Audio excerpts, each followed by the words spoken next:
Hey everybody, in today's video I'm going to show you the basics of how to use the compass mode on your Casio Protrek PRG-270 watch. This is module 3415.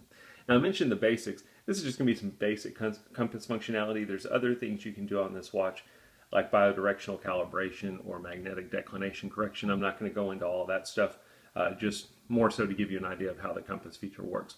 Like other Casio Protrek models that are out there, this watch has a designated compass button. So no matter which mode you're in, if you press this top right button, that's going to take you into the compass mode.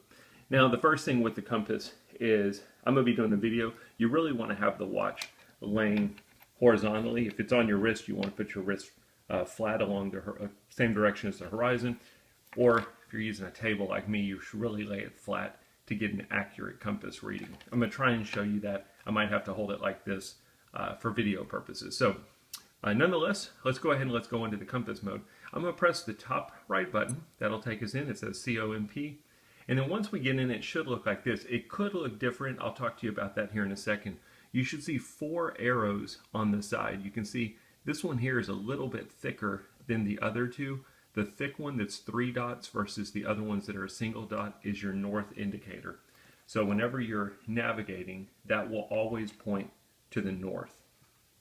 You can see right now, this area up here that's in this colored box, that is your directional pointer. So that is the direction that you're actually facing. And then the 3 dots is going to be your north indicator, and then the middle section is going to be the degrees that you're traveling. The bottom will always have your current time, and then you can also see your power indicator underneath that. That H stands for high battery power in my case. The compass will take a reading for 60 seconds. I'll go ahead and turn it around, let you just get a glimpse of what it looks like, and then I'll show you what happens after 60 seconds. There we go. So after 60 seconds, what it'll basically do is it'll leave you in the compass mode, but you'll see these 3 lines, which lets you know that it is no longer taking a reading. If you wanted to resume the reading, you would press the compass button.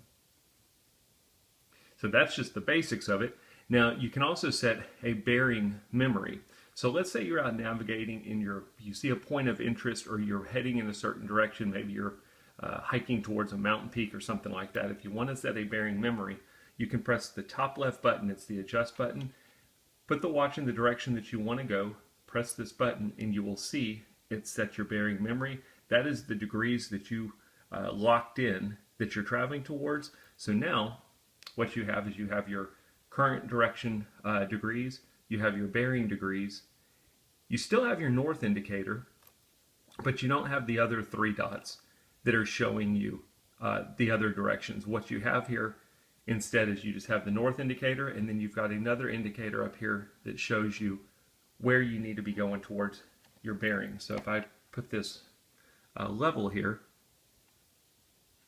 you can see that it's telling me, hey, that my bearing direction, I'm about right on it. It's kind of a reference guide to tell you how to get back on track. The one thing I should mention is, let's go ahead and let's get out of the compass mode. I'm going to press the mode button. Now I'm back in my regular timekeeping mode. It will remember your bearing location that you had previously saved. So that's why I said earlier, when you go into the compass mode, generally you'll see the 4 dots and you'll see your directional pointer. But in my case, if I press the compass button, because the last time I used it, I was using a bearing memory, it still remembers that same saved bearing memory. So when I go into my compass, I have my bearing memory, I have my current directional degrees, and I have my current time. If you want to clear that previously saved bearing memory, all you're going to do is press the adjust button again, and now it clears it. It takes you back to the regular compass functionality with no bearing memory being used. If you want to resume bearing memory, again, face it the direction that you want to navigate towards, press the adjust button. That'll lock in a new bearing memory. As with other functions on this watch, once you are done, you can always press the mode button, or if you want to go to a different function, you could press the barometer or altimeter button. I'll go ahead and press the mode button. It takes me back to my timekeeping. And that's pretty much it. That's the basics of how to use the compass functionality on the PRG-270 watch. I hope the video helps.